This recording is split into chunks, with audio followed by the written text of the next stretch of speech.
శాంతి. నమస్తే. ETV live ఆధ్యాత్మిక channel మానస కార్యక్రమం ప్రేక్షకులకి స్వాగతం, సుస్వాగతం. ప్రజాపిత బ్రహ్మకుమారీస్ ఈశ్వరీయ విశ్వవిద్యాలయం గత 87 సంవత్సరాలుగా విశ్వవ్యాప్తంగా దాదాపు 140 దేశాల్లో ఉచితంగా ఆధ్యాత్మిక జ్ఞానాన్ని, రాజయోగ పద్ధతిని నేర్పిస్తూ ఉన్నారు. ఈ రెండిటికి ఆధారం ఇక్కడ ముఖ్యంగా స్వయం పరమాత్మతో చెప్పబడినటువంటి 7 days కోర్స్. 7 రోజులలో మనం ఆధ్యాత్మిక జ్ఞానాన్ని, రాజయోగ పద్ధతిని మనం నేర్చుకుంటాం. ఈ మానస కార్యక్రమంలో మనం ఈ 7 రోజుల కోర్సును విందాం. ఇవాళ మొదటి రోజు కోర్సు తాలూకా మొదటి భాగం, సంస్థ పరిచయం. ఇందాక చెప్పినట్టుగా ఈ సంస్థ దగ్గర 87 సంవత్సరాలుగా 140 దేశాల్లో సేవల్ని అందిస్తూ ఉంది. ఈ సంస్థ యొక్క ముఖ్య హెడ్ క్వార్టర్స్ మౌంట్ ఆబూ, రాజస్థాన్లో ఉంది. మొత్తం విశ్వానికి అంతటికీ ఇదే బ్రహ్మకుమారీస్ యొక్క హెడ్ క్వార్టర్స్. 1937వ సంవత్సరంలో ఈ సంస్థ, అప్పటికి భారతదేశం కలిసే ఉండేది. ఆ సమయంలోని సింధ్, హైదరాబాద్లో ఒక ప్రముఖ వజ్రాల వ్యాపారి దాదా లేఖరాజ్ అని ఉండేవారు. వారి 60వ సంవత్సరంలో వారికి అనేక అద్భుతమైన దివ్య సాక్షాత్కారాలు జరిగాయి. ప్రపంచం యొక్క మహావినాశనము, మిజైల్స్తో న్యూక్లియర్ వార్, శ్రీ మహావిష్ణువు యొక్క సాక్షాత్కారము, సత్యుగి దైవీ ప్రపంచం యొక్క సాక్షాత్కారము, స్వర్ణిమ భారతదేశం యొక్క సాక్షాత్కారము, నిరాకార పరమాత్ముని యొక్క జ్యోతి స్వరూపం యొక్క సాక్షాత్కారము, ఇలాగ అనేక దివ్య సాక్షాత్కారాలు వారికి వారి 60వ ఏట జరిగాయి. అదే సమయంలో ఒకనాడు సంధ్యావేళలో వారింట్లో సత్సంగం జరుగుతున్నప్పుడు వారికి అద్భుతమైన దివ్యమైన ప్రేరణ అనేటువంటిది లభించింది. స్వయం శివ పరమాత్ముని యొక్క అవతరణతో వారికి ఈ నరక ప్రాయంగా ఉన్నటువంటి ప్రపంచాన్ని నువ్వు స్వర్గంగా మార్చాలి అని పరమాత్ముని యొక్క దివ్య అవతరణ ద్వారా వారికి అర్థమైంది. అయితే ఇదేంటి, పరమాత్ముడు నాకు ఇలా చెప్తున్నారు, నేను చూస్తే సాధారణ గృహస్థిని, కుటుంబీకుణ్ణి, నేనెలాగే నరకాన్ని స్వర్గంగా మారుస్తాను అని వారికి అనుమానమైతే వచ్చింది. కానీ పరమాత్ముని మీద అచంచలమైనటువంటి విశ్వాసంతో ఆ రోజు నుంచి ప్రారంభంలో ఈ సంస్థను ఓం మండలి అని అనేటువంటి వారు. ఆత్మజ్ఞానం, పరమాత్మ జ్ఞానం, సృష్టి చక్రం యొక్క జ్ఞానం, 4 కాలాల యొక్క జ్ఞానం, అలాగే 3 లోకాల యొక్క జ్ఞానం, ఈ విధంగా అనేకమైన అద్భుతమైనటువంటి రహస్యాలు వారి ముఖార విందం ద్వారా ఆ సింధు ప్రాంతంలోని ప్రజలు వినసాగారు. అనేక మందికి అద్భుతమైన సాక్షాత్కారాలు, శ్రీకృష్ణుని యొక్క సాక్షాత్కారం, సత్యుగం యొక్క సాక్షాత్కారం, శ్రీ మహాలక్ష్మి యొక్క సాక్షాత్కారం, శ్రీమన్నారాయణ యొక్క సాక్షాత్కారం, ఇలాగ అనేక దివ్య సాక్షాత్కారాలు జరిగేవి. అలాగ పాకిస్తాన్ సింధ్, హైదరాబాద్లో ఆరంభమైనటువంటి ఈ సంస్థ విభజన తర్వాత 1950వ సంవత్సరంలో రాజస్థాన్ ఆరావళి పర్వతాల్లో ఉన్నటువంటి మౌంట్ ఆబూ అనేటువంటి సుందరమైన ప్రకృతి సౌందర్యంతో భాసిల్లుతున్నటువంటి ఆ ప్రాంతానికి చేరుకుంది. దగ్గర 400 మంది బ్రహ్మకుమార్ కుమారీలు, ప్రజాపిత బ్రహ్మ, జగదంబ సరస్వతితో పాటు పాకిస్తాన్ నుంచి భారతదేశం వచ్చేశారు. అప్పటి నుంచి ఈ యొక్క సంస్థ కార్యక్రమాలు భారతదేశంలోని ప్రముఖ నగరాలైనటువంటి ఢిల్లీ, బొంబాయి, బెంగళూరు, మద్రాస్, కలకత్తా, ఈ విధంగా మొత్తం దేశమంతా విస్తరించసాగే. మొట్టమొదటిసారిగా 1970వ సంవత్సరంలో ఈ యొక్క సంస్థ యొక్క మొట్టమొదటి అంతర్జాతీయ సేవ, అంతర్జాతీయ కేంద్రం లండన్లో ఆరంభమైంది. 1972 నుంచి లండన్ ముఖ్య కేంద్రంగా విదేశాలకు భారతదేశం యొక్క అతి ప్రాచీనమైనటువంటి గీతా జ్ఞానము, రాజయోగాన్ని పాశ్చాత్య దేశాలకు పరిచయం చేయడం జరిగింది. 1980లో ఈ సంస్థకు ఐక్యరాజ్య సమితి ద్వారా 8 శాంతి బహుమతులు లభించాయి. అలాగే ఈ సంస్థకు ఐక్యరాజ్య సమితిలో ఉన్నటువంటి ఎకనామిక్ అండ్ సోషల్ కౌన్సిల్లో కన్సల్టేటివ్ స్టేటస్ కూడా ఉంది. అంటే ఏమన్నా ఘోర ప్రమాదాల యొక్క సమయంలో, విపత్కరమైనటువంటి సమయాల్లో ఐక్యరాజ్య సమితి ఏర్పాటు చేసేటువంటి మీటింగ్స్కి, కాన్ఫరెన్సెస్లో కన్సల్టెంట్గా బ్రహ్మకుమారీస్ని ఆహ్వానిస్తూ ఉన్నారు. ఐక్యరాజ్య సమితి యొక్క ముఖ్య కేంద్రాలైన జెనీవా, న్యూయార్క్లో ఈ సంస్థ యొక్క ఒక విభాగం కూడా అక్కడ పనిచేస్తూ ఉంది. ఇదే కాకుండా బ్రహ్మకుమారీస్ సమాజంలో ఉన్నటువంటి అన్ని వర్గాల వారికి కూడా ఈ జ్ఞానం అందాలి అని చెప్పేసి ఈ సంస్థ దాదాపు 20 వింగ్స్ అంటే 20 వర్గాలలో పనిచేస్తుంది. మహిళా వర్గం, వైద్య వర్గం, rural wing, IT wing, medical wing, media wing, jurists wing, scientists and engineers wing, social service wing, political wing, ఈ విధంగా సమాజంలో ఉన్న అన్ని వృత్తులు, రూరల్ వింగ్, అన్ని వృత్తుల వారిని కూడా ఇందులో ఈ ఈశ్వరీయ జ్ఞానం, మెడిటేషన్ యొక్క లాభాన్ని వాళ్ళు పొందాలి అని చెప్పి 90వ సంవత్సరంలో ఈ వర్గాలు, ఈ వింగ్స్ అనేటువంటివి ఏర్పాటు చేయడం జరిగింది. ఈ సంస్థ యొక్క ముఖ్య కేంద్రమైనటువంటి మౌంట్ ఆబూ, రాజస్థాన్లో 3 అతిపెద్ద క్యాంపస్లు ఉన్నాయి. మౌంట్ ఆబూ ఏదైతే కొండ మీద ప్రాంతం ఉందో అక్కడ బ్రహ్మ బాబా, జగదాంబ సరస్వతి సాకారంగా నివసించి అద్భుతమైన 14 సంవత్సరాల తపస్సు చేసినటువంటి పాండవ భవనం ఉంది. తర్వాత 1990లో అదే మౌంట్ ఆబూలో Gyan Sarovar academy for a better world అని ఇంకో క్యాంపస్ కూడా నిర్మించడం జరిగింది. ఈ 2 క్యాంపస్ల్లో కూడా నిత్యం ఆధ్యాత్మిక శిక్షణ తరగతులు, కాన్ఫరెన్స్లు, ట్రైనింగ్స్, అలాగే ఇంటెన్స్ మెడిటేషన్ డేస్, వాటినే యోగ బట్టి అని అంటారు. 3 రోజులు 5 రోజుల పాటు సంపూర్ణ మౌనంలో ఉంటూ ఆ సుందరమైన ప్రకృతి మధ్యలో ఒక అలౌకికమైనటువంటి, అవ్యక్తమైనటువంటి అనుభవం కోసం దేశ విదేశాల నుంచి అనేక మంది పాండవ్ భవన్, జ్ఞాన సరోవర్ వస్తూ ఉంటారు. 2000వ సంవత్సరంలో అబూ రోడ్ అంటే కొండ కింద ప్రాంతంలో శాంతివన్ అనేటువంటి ఒక మెగా క్యాంపస్ నిర్మించడం జరిగింది. ఈ క్యాంపస్లో దగ్గర 25,000 మంది పట్టేటువంటి డైమండ్ హాల్ అనేటువంటి పెద్ద హాల్ కూడా నిర్మించడం జరిగింది. ఈ హాల్ యొక్క విశేషత ఏంటంటే అంతమంది కూర్చునే పెద్ద హాల్ అయినా ఒక్క స్తంభం కూడా ఉండదు. ఏమాత్రం స్తంభాలు లేకుండా, ఎవరికీ అడ్డు లేకుండా ఈ హాల్ నిర్మించడం జరిగింది. ఈ మొత్తం క్యాంపస్ అంతా సోలార్ ఎనర్జీతో నడుస్తుంది. ఈ విధంగా బ్రహ్మకుమారీస్ వారు ఒక పక్క ఆధ్యాత్మిక జ్ఞానాన్ని ఇస్తూ కూడా దేశం పట్ల, సమాజం పట్ల, పర్యావరణ పట్ల మనందరికీ బాధ్యత ఉంది అనేటువంటిది గుర్తు చేస్తూ భారత ప్రభుత్వంతో కలిసి జల్ ధన్ అభియాన్, నషాముక్త్ భారత్, ఆజాదీ కా అమృత్ మహోత్సవ్, ఇలాగా భారత ప్రభుత్వం చేపడుతున్నటువంటి అనేక కార్యక్రమాల్లో బ్రహ్మకుమారీస్ కూడా ముందుండి తమదైనటువంటి సహయోగాన్ని ఇస్తూ ఉన్నారు. ఈ సంస్థలో జరిగేటువంటి సేవలన్నీ కూడా ఉచితంగా జరుగుతాయి. మరి మీరు వెంటనే అడగచ్చు, ఉచితంగా జరిగితే ఇవన్నీ ఎలా మెయింటైన్ అవుతున్నాయని. ఎవరు యథాశక్తి అనుసారంగా వాలంటీర్గా వాళ్ళు ఏది కాంట్రిబ్యూట్ చేయాలనుకుంటే అది కాంట్రిబ్యూట్ చేస్తారు. కొందరు అందరూ ధనంతోనే చేయాలని లేదు కదా, తనుతో వచ్చి కూడా చాలామంది ఇక్కడ సహయోగం చేస్తూ ఉంటారు.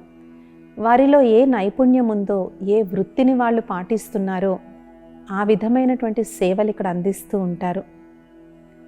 అలాగే మౌంట్ ఆబూలో వట్టూమల్ గ్లోబల్ రీసెర్చ్ సెంటర్ అనేటువంటి ఒక పెద్ద హాస్పిటల్ కూడా ఉంది.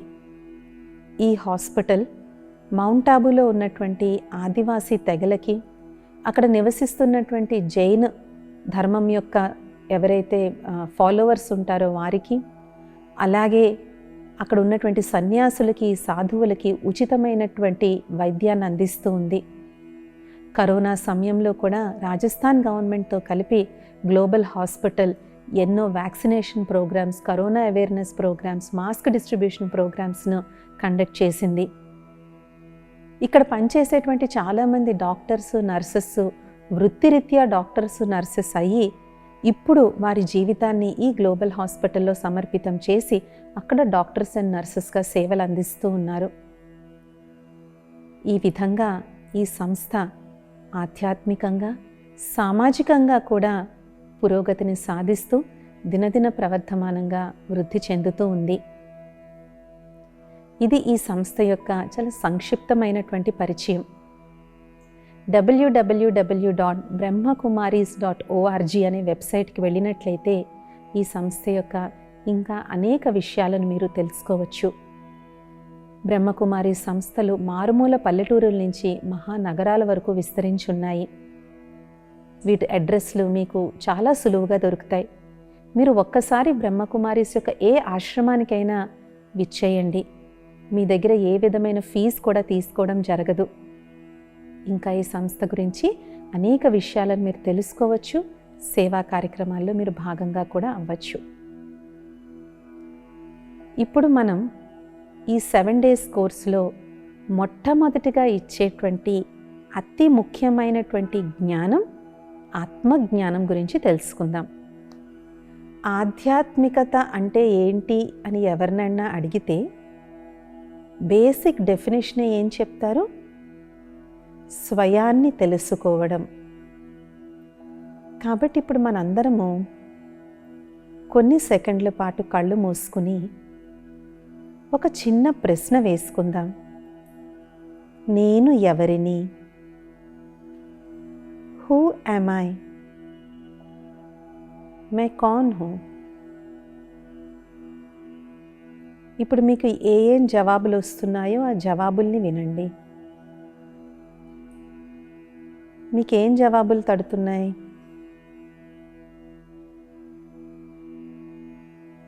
మెల్లగా కళ్ళు తెరవండి. నేను ఎవరిని? ఇది చాలా సింపుల్గా అనిపిస్తుంది ఈ ప్రశ్న. కానీ దీని సమాధానం తెలుసుకుంటే ఆధ్యాత్మికత అర్థమైనట్లే. ఒకసారి ఒక కథ చెప్తారన్నమాట. ఒక సత్యాన్వేషి ఉంటాడు. సత్యమేంటో తెలుసుకుందామని ఆయన ఎంతో ప్రయత్నిస్తూ ఉంటాడు. అప్పుడు అతనికి చెప్తారు, నువ్వు ఇంతగా సత్యాన్వేషణలో తిరుగుతున్నావు కదా, పలానా చోట గురువుగారు ఉన్నారు, ఆయన దగ్గరికి వెళ్ళినాము అంటే నీకు సత్యమేంటో తెలుస్తుంది అని అంటాడు. అప్పుడు ఈ సత్యాన్వేషి ఆ గురువుగారు తలుపు తడతాడు. ఆ గురువుగారు లోపల నుంచి అడుగుతారు, ఎవరు? నువ్వెవరు అని అడుగుతారు.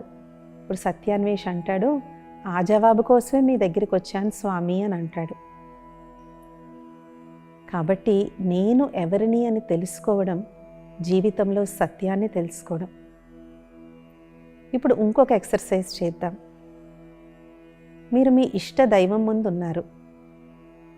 చేతులు జోడించి నమస్కరించి మీ ఇష్టదైవం ముందు మీరు నిల్చుని ఉన్నారు. ఇప్పుడు మీ ఇష్టదైవం మిమ్మల్ని అడుగుతున్నారు, నువ్వు ఎవరు అని. మీ ఇష్టదైవానికి మీ పరిచయం ఎలా ఇస్తారు? కళ్ళు మూసుకొని ఒక్కసారి అభ్యాసం చేయండి. మీ ఇష్టదైవం ముందు మీ పరిచయాన్ని మీరు ఎలా ఇస్తారు? రెండు ఒకటే ఉన్నాయా, తేడా ఉన్నాయా?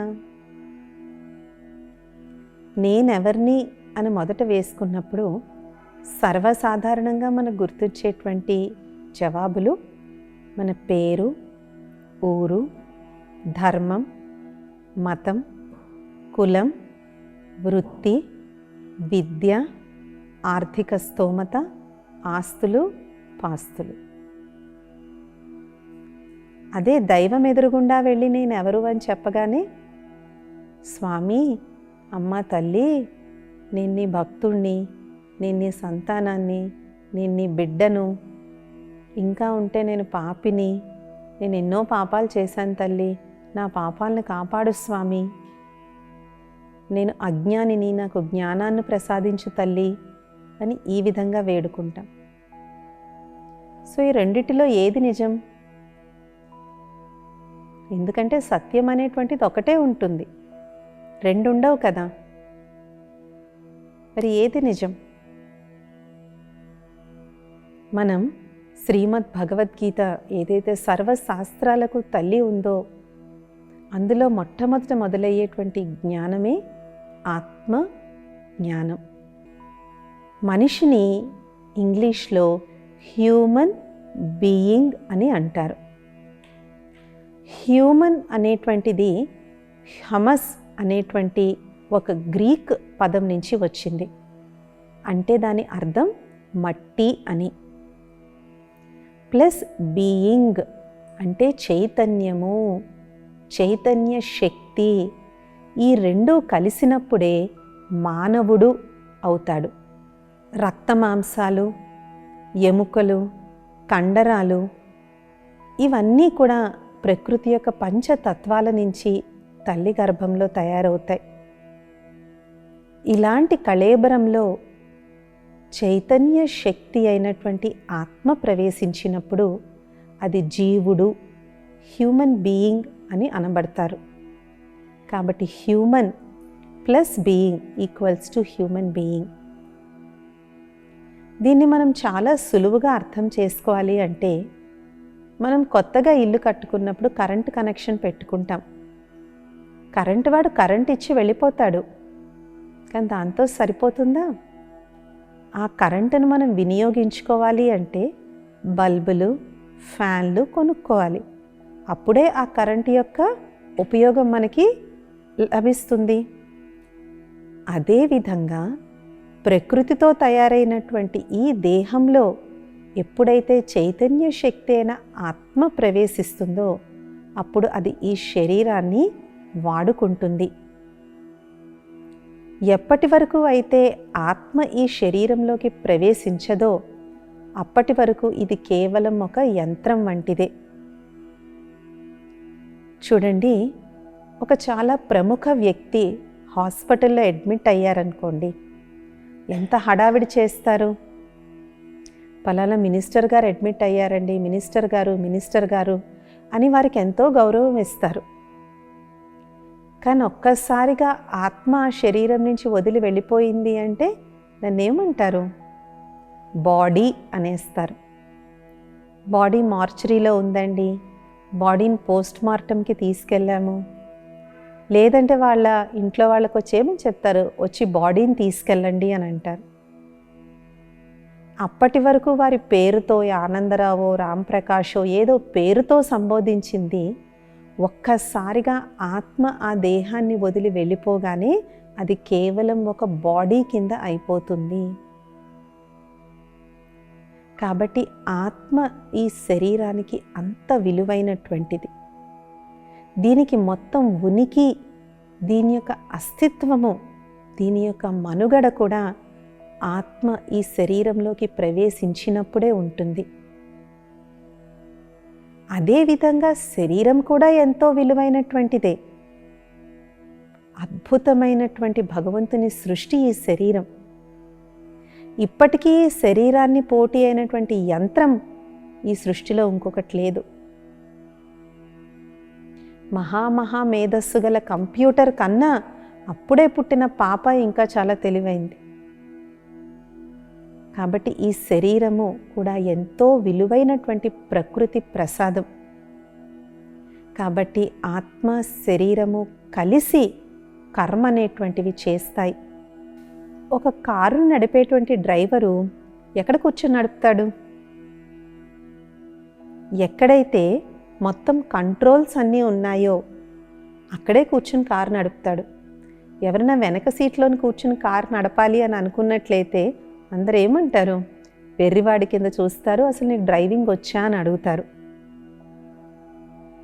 కాబట్టి ఆత్మ కూడా ఈ శరీరాన్ని నడపడానికి కావలసినటువంటి పంచేంద్రియాలకు అతి సమీపంగా ఉంటుంది. సర్వేంద్రియానాం నయనం ప్రధానం అని అంటారు. కళ్ళు లేనిదే మనం ఈ సృష్టినే చూడలేము, అనుభవించలేము. కాబట్టి కళ్ళు ఈ ప్రపంచం చూడడానికి ఒక కిటికీ లాంటివి. అలాగే చెవులు, శబ్దాన్ని బట్టి కూడా మనకెంతో జ్ఞానం లభిస్తుంది. ధ్వని వినిపించలేకపోవడం కూడా ఒక అంగవైకల్యం కిందనే మనం చూస్తాం. అలాగే ముక్కు, నాలుక, మన యొక్క చర్మం, ఈ 5 జ్ఞానేంద్రియాల ద్వారా ఆత్మ బయట ఉన్నటువంటి బాహ్యమైనటువంటి విషయాలను తెలుసుకుంటుంది. ఆత్మకి శరీరానికి ఉన్నటువంటి సంబంధం మనం ఇక్కడ కొన్ని సుందరమైన ఉదాహరణలతో అర్థం చేసుకుందాం. ఆలిచిప్పలో ముత్యం అనేటువంటిది ఉంటుంది.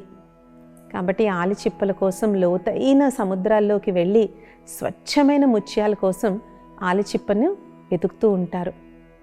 కాబట్టి శరీరం అనేటువంటి ఆలిచిప్పలో ఆత్మ అనేటువంటి సుందరమైన ముత్యం ఉంటుంది.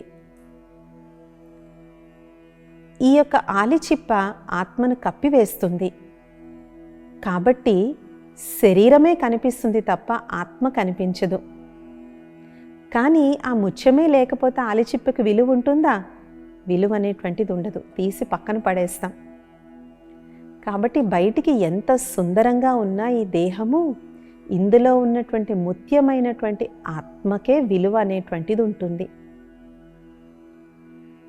అలాగే ఏ విధంగా అయితే మన దగ్గర ఎంతో సుందరమైన కారు ఉండొచ్చు, కోట్ల విలువ చేసే కారు కూడా ఉండొచ్చు, కానీ దాన్ని నడపడానికి ఒక డ్రైవర్ చాలా ముఖ్యం. డ్రైవర్ వేరు, కారు వేరు. డ్రైవర్ ఎప్పుడూ కూడా నేను హోండా సిటీ, నేను వేగనార్, నేను టాటా ఇండికా అని చెప్పడు. చెప్తే అందరూ ఏమంటారు? హాస్యాస్పదంగా నవ్వుతారు. నేను డ్రైవర్ని, ఇది నేను నడిపించేటువంటి కారు. ఆత్మ శరీరం కూడా డ్రైవర్, కారు లాంటి 2 భిన్నమైనటువంటి వ్యక్తిత్వాలు. అలాగే ఇల్లు నిర్మించుకునేటువంటి యజమాని ఎంతో ప్రేమగా ఇల్లు నిర్మించుకుంటాడు. ఈ కాలంలో చూడండి, ఇల్లు కట్టుకోవడానికి ఎంత కష్టపడుతున్నారు. ఆ ఇంట్లో ఉన్న చిన్న చిన్న భాగం కూడా ఆఖరికి ట్యాపులతో సహా వెరైటీగా ఉండాలి, భిన్నంగా ఉండాలి అని చెప్పి ఎంతో జాగ్రత్తగా ఇల్లు కట్టుకుంటాడు. కానీ ఏమంటాడు? నేను దీనికి యజమానిని, ఇది నా ఇల్లు, ఇందులో నేను నివసిస్తాను. అలాగే ఆత్మ కూడా ఈ శరీరంలో నివసిస్తుంది.